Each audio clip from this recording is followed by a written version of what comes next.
Pessoal, boa tarde para todos. A princípio eu quero dizer que Jesus te ama e tem vários planos para com a sua vida. O primeiro plano é o plano da salvação.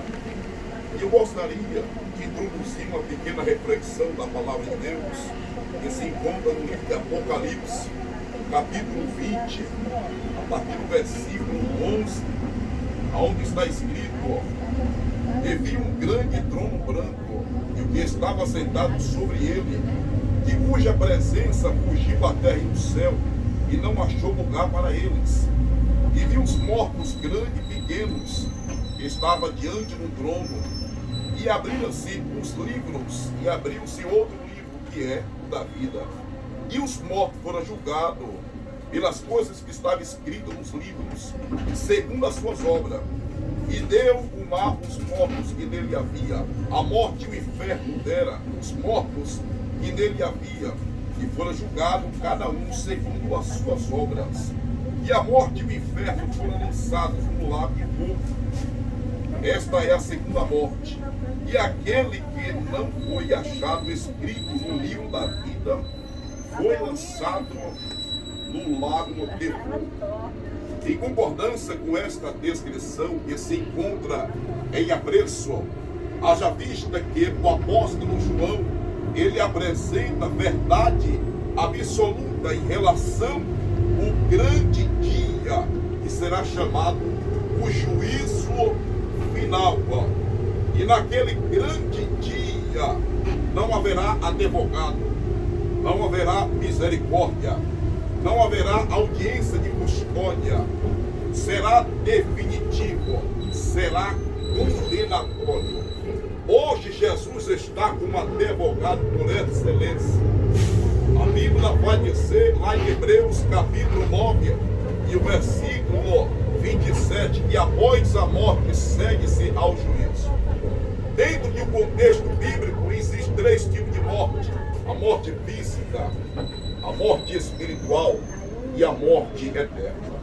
O juízo de Deus é tão verdade assim como é verdade a morte do ser humano.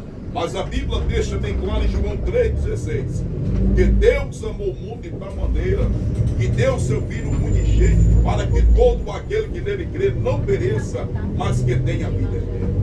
Porquanto Deus Pai enviou teu Filho ao mundo não para condenar o mundo, mas para que o mundo fosse salvo por ele. Quem nele crê não é condenado, porém quem não crê já está condenado. Porquanto não crê no nome do unigênito de Deus. E a condenação é essa, que a luz veio ao mundo, mas os homens amaram mais as trevas do que a luz, porque as suas obras. Todo aquele que faz o mal aborrece a luz, não se aproxime para a luz, porque as suas obras são reprovadas diante de Deus. Mas que pratica a verdade, aproxima-se para a luz. João aqui, ele não se limita a descortinar sobre o amor de Deus, que é um amor transcendental. Agora, não é porque Deus amou o mundo que está aprovando a conduta da impiedade. O caráter do amor de Deus abrange a todo, independente de classe social. O propósito de Deus é salvar a todos. Então, o Senhor, neste momento, Ele procura falar contigo mediante a tua palavra, para que possa declarar acerca do caminho da salvação que se chama Jesus. O único que pode usar o pronome possessivo: eu sou o caminho, a verdade e a vida. E a primeira pessoa do singular.